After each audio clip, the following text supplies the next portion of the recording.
VRAM, guys. VRAM is one of the most depending factors of any game, okay? And how well it'll run on a graphics card. Well, this graphics card kind of solves the issue. Just by a little bit. But anyways, let's get on with the intro, shall we?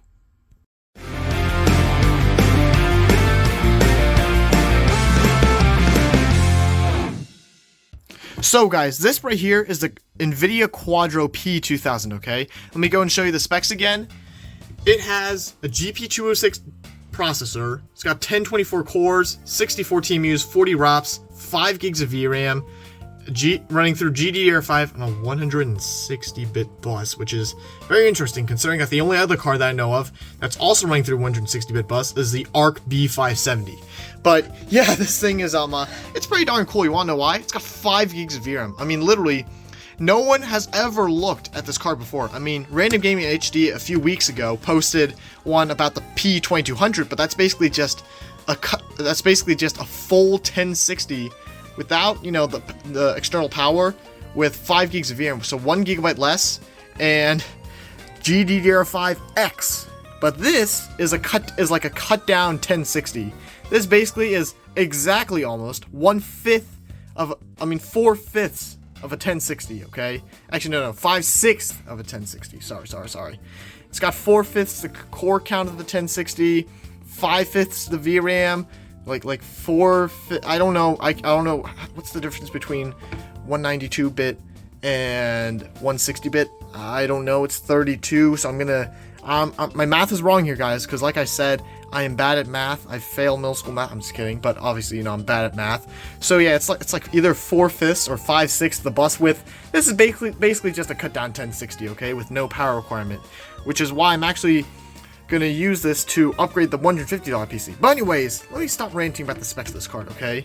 You see here, well, I'm gonna obviously continue ranting about the specs, but you see here, most budget GPUs suffer from one major problem in 2026.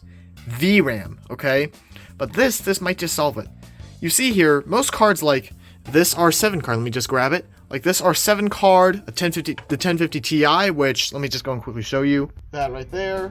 Suffer from having only 4 gigs of VRAM. So games like BeamNG even, which is kinda indie, kinda AAA, struggle on this card, okay? At anything higher than normal textures. But this actually has just enough VRAM for the ultra textures, okay? Which, that's actually pretty good, okay? This solves quite a bit, okay? Quite a bit of the VRAM constraints of modern GPUs. Well, you know, modern budget GPUs, not really modern either. It's more like old, used, cheap, no external power GPUs. Yeah, this is for a niche market, obviously. But hey, it's fine, okay? It works. This thing is kind of decent. Oh, and also want me to show you something interesting about it? It's got blow-through design, which means that this thing is literally better than 40 series cards in terms of, you know, like actual cooler design. I'm just kidding though. This is obviously a blower design card. It's mid. This cooler keeps it cool though, okay? Oh, and also I tried overclocking this, but this thing is hardware locked, okay? Like those clock speeds cannot go up. Every time I drag the slider up, MSI Afterburner, and I click on apply, it just resets it. And then I tried everything, okay, but it turns out it's BIOS locked, so I'm gonna have to flash a custom BIOS onto this that allows overclocking. But yeah, that actually could improve performance a little bit, considering that this only runs at 1700 megahertz. I could probably go up to what, like 2 gigahertz maybe if I get lucky. But yeah, this has 5 gigs of VRAM, which is 1 gigabyte more than most GPUs. It's worth around $80 on eBay. You know where I'm at. It's worth about $80. It's a decent GPU, okay, for that price. But let's go ahead and see how well it holds up in 2026, especially considering that drivers actually just ended for this card. And I mean, they just ended, okay? They canceled the Pascal series like, I think a month ago. So yeah. Anyways, guys, let's go and get on with the benchmarks of this thing, shall we? Oh, guys, I also forgot to mention one more thing, okay? This is a single slot card, so it'll fit into any full-size office PC, okay? That isn't small form factor. But yeah, guys. Anyways, let's actually get on with the benchmarks, shall we? Starting off with the most demanding game of 2026 that doesn't need ray tracing, we have Oblivion Remastered here, which is a new benchmark for this channel and a new game since it was released in late 2025. This game will struggle on 4GB cards, and 8GB cards will barely run it even at 1080p medium. Surprisingly, this card can pull this game off. The settings we had to use weren't the best, but they were still acceptable. At 1080p with the low settings selected, which aren't the lowest, keep in mind, as screen space reflection was still enabled, which absolutely improves the water visuals, and FSR set to ultra performance mode, which ain't great, the card struggled. The Quadro P2000 achieves a not great average of 37 FPS, with 1% was hitting 25, which is mad best, like I said. The 5 gigs of VRAM was doing a lot of heavy lifting, as if this was a 4 gig card, the 1% lows would be in the depths of heck, and would be in the single digits territory. As you move on in the game on the surface, you will hit the VRAM cap at some point, but it won't be as bad as if it were on a 4 gig card. Overall, I would call Oblivion Remastered barely a pass, as FSR Ultra Performance does not look great, but it still achieved a playable above 30 FPS average, which is the bare minimum for a lot of these games. On to the next benchmark. Next up, with the most popular PC game in the world here, we have Minecraft Java, which can be decently demanding, running at 1080p with 13 chunks of render distance, and still there's extreme volumetric lighting shaders. Averages of 61 FPS with 1% lows down to 47 are not bad at all for this tier and age of GPU. If you want to try something like Distant Horizons, the 5 gigs of VRAM will definitely help out, as most 4 gig cards top out at around 200 chunks, whereas this can probably do 256. Decently impressive. The slightly low 1% lows are caused by Minecraft Java's initial stutters, which is not the fault of the GPU at all. We are also using the mods Sodium, Iris, and Worst, which all help performance. Overall, Minecraft Java runs great, even with these beautiful shaders on this 5 gig GPU. On to the next benchmark. Next up, with the most popular esports game in the world now, Counter-Strike 2 here is running at 1080p with the low settings and AXMSAA, and the game is doing just fine. The experience the Quadro P2000 provides us is very usable for a competitive player, as averages of 161 with 1% lows down to 127 will be perfectly usable for any player of CS2. The 5 gigs of VRAM does help a little, as you may very rarely on more demanding maps see stutters at AXMSAA on a 4 gig card. If you have a 240Hz monitor, you could drop to 2x MSAA or just no AA and see over 200 FPS on average, with 1% lows well above 150. Overall, this Quadro P2000 is usable for most, if not all, esports titles, thanks to the 5 gigs of VRAM it provides. On to the next benchmark. Next up, with a very easy to run 2D famous game here, we have Hollow Knight Silksong, which will run on an Intel HD 4000i GPU just fine. At 1080p with the max settings selected, the P2000 easily hits over 500 FPS on average. Even though this game is easy to run, it will use all the GPU power you provide it, and give you in return some insane FPS numbers. At 1080p max, the P2000 gets an average of 556 FPS, with 1% lows around 400, being 417. This was also during a boss battle that is slightly more intensive too. The 5 gigs of VRAM does not really help much, as this game will run on a 512 meg GPU fine if it has to. Overall, all 2D indie games will run perfectly fine on this 5 gig Quadro P2000. On to the next benchmark. Next up, with the Remaster Classic, we have GTA 5 Enhanced here, and the game is running great. Since we have 5 gigs of VRAM and not 4, the game just allowed us to use the very high settings with no compromises to the textures, which pretty sick. This is where the Quadro P2000 really shines, as the 5 gigs of VRAM is really helpful, especially for a relatively VRAM hungry game like GTA 5 Enhanced. Averages of 44 FPS and 1% lows of 30 mean that the game is definitely a pass for being playable. 1% lows of 30 were not caused by the VRAM, rather, Jack's Hill at very high settings brought the poor P2000 to its knees, reaching only around 32 FPS on average at Jack's Hill, while other areas will hit around 40 to 50. The VRAM did not cause any stutters whatsoever, showing that 5 gigs of VRAM is a decent jump up from 4, especially in more VRAM hungry games. Overall, GTA 5 Enhanced, Online, and the Legacy versions will run just fine on this 2017 5 gig Quadro card. On to the next set of benchmarks. Next up, with a really demanding physics simulator, we have BeamNG Drive running at 1080p with the high settings selected on the grid map V2, and the game is running just fine.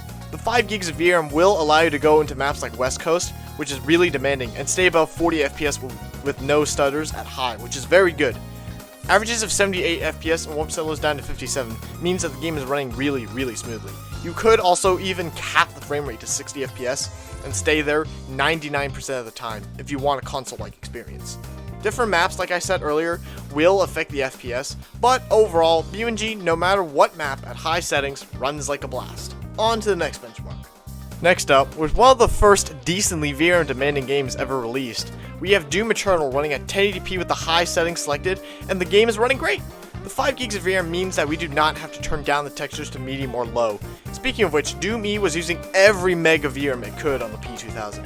Averages of 74 FPS and 1% lows down to 57 were really decent. Like I said earlier, the smooth 1% lows meant that the 5 gigs of VRAM was doing a ton of heavy lifting for this Quadro P2000, as on similarly performing 4 gig cards, we would see 1% lows down to 30s with the same settings. Overall, Doom E really takes advantage of the extra 1 gig on this GPU and runs great. On to the next benchmark. Next up, with arguably a AAA title here, we have Wreckfest running at 1080p with the ultra settings, and the P2000 is handling it like a beast. The 5 gigs of VRAM actually allows us to have just pure ultra settings without running into a VRAM bottleneck, which we saw with the technically more powerful RX 40 4 gig, where there we had to drop to medium textures. Averages of 97 FPS with 1% lows down to 63 mean that the game is running pretty darn smoothly and is usable for online use. The RX 40 4 gig saw some pretty serious stutters at the same settings, so another win for the 5 gig Quadro P2000. More intensive maps and more AI opponents will affect the frame rate for the worse, but overall, Wreckfest runs perfectly fine on the 5 gig Quadro P2000. On to the next benchmark. Next up, with an infamous Bethesda title here, Fallout 4 is running at 1080p with the ultra settings, and like always, the Quadro P2000 is dealing with it just about alright.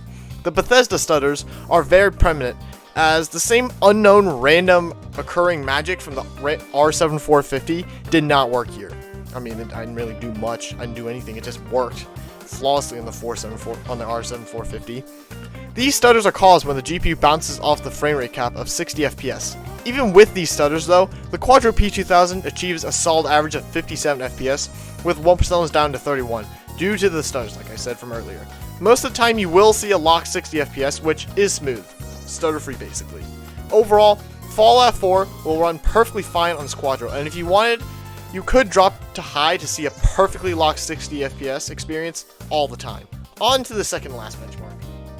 Second to last benchmark here, we have the insanely demanding Cyberpunk 2077 running at 1080p with the low settings selected, and the Quadro P2000 is barely hanging on. But 5 gigs of VRAM will not help much, as even the highest texture quality of this game only uses 5 to 6 gigs of VRAM. Ray tracing is where VRAM could have helped, but this card doesn't have those fancy modern features. At 1080 low settings, the Quadro P2000 scrapes an average of 37 FPS, with 1% lows down to 31. Different areas, especially the Dogtown Center, will affect the FPS negatively. This result is much better than the GTX 1050 Ti, which has 1 less gig of VRAM, 256 less cores, and is from the same generation. Oh, and also did I forget to mention, what I mean by low settings, it's actually not the lowest, because the low preset in Cyberpunk 2077 keeps a few settings on medium. Overall, Cyberpunk 2077 is very playable on this 9-year-old 5 gig Quadro. On to the last benchmark. Last up, we have Marvel Rivals, which is a VRAM hog, and the game is not running the best. At 1080p with the low settings selected, so native 1080, the Quadro is struggling. The original footage of this game running on the P2000 in my Ryzen 5 7600X based PC got corrupted, so I shoved it into the $500 gaming PC with an i7 8700 temporarily, just because, you know, I just needed to do a quick and dirty benchmark, which should not bottleneck the GPU in Marvel Rivals, because it's a 6-core 12 thread as well. At 1080p with the low settings selected, the Quadro P2000 achieves an average of 38 FPS, with 1% lows down to 29. This is not the best result, but for casual, still usable in my opinion. The 5 gigs of VRAM did help us out a decent bit, but it did not help out enough. The GPU core itself is a bottleneck here. UE5 games will struggle here, as this is not really a modern GPU with 8 gigs of VRAM. Different effects going on and maps may affect the performance, as I was just testing the practice area. Overall, Marvel Rivals is just barely passing this Quadro P2000 that has an odd amount of 5 gigs of VRAM. On to the conclusion. Oh, and also you could use FSR here, which didn't look too bad. In conclusion, how well does this GPU perform? Well, the 5 gigs of VRAM is definitely helping, even if only by a little bit. The GTX 1050 Ti in Oblivion Remastered compared to the P2000 at the same settings barely achieves 25 FPS on average, and horrible single-digit 1% lows thanks to the VRAM. But the P2000 on the other hand is much better, getting a little over 30 FPS on average and double-digit 1% lows. Although there's a problem with this GPU. It is $75 on the used market here. For the same price, you can get an RX 580 8GB, or for a little more, a 1660, in which both would destroy the P2000. Although the Quadro P2000 has something up its sleeve that's very important to its place in the market, it needs no external power. The RX 580 and the 1660 both need a 6 or 8 pin connector at least, which is not great for those old budget office PCs. This Quadro P2000 can fit into any full-size PC, as it is a single slot card, which is another advantage of this over like a 1050 Ti or a 1650. Well, yeah, speaking of the 1650, this thing is actually 20% more powerful than it, has 1 gig more VRAM, although it's based on Pascal, and that's based on a slightly newer Turing architecture. You can slot this into any budget office PC and get a decent 1080p gaming experience on the esports titles, and maybe a decent 720p or upscale 1080p experience on the non-RT required AAA titles. I will keep this little GPU around so I can upgrade any full-size PC from integrated graphics to a full decent Nvidia graphics card, although unfortunately this GPU is not overclockable as it is locked by the BIOS, and we need a custom flashed BIOS in order to overclock, which would help this card out even more if, I actually did the BIOS thing, except I don't have a BIOS flasher. Those things are kind of complicated to use. Overall, this GPU is really decent and holds up alright in 2026. Thanks for watching, and remember to like and subscribe to help me reach 2K subs. Yeah, well, thank you guys so much for 1K, because I didn't even expect I would hit 1K, and asking for 2K seems like quite a bit. But yeah, still, guys. Anyways, thank you guys so much for watching. Remember to like and subscribe, alright? Also, join the Discord server. Anyways, guys, see ya. Have a nice day.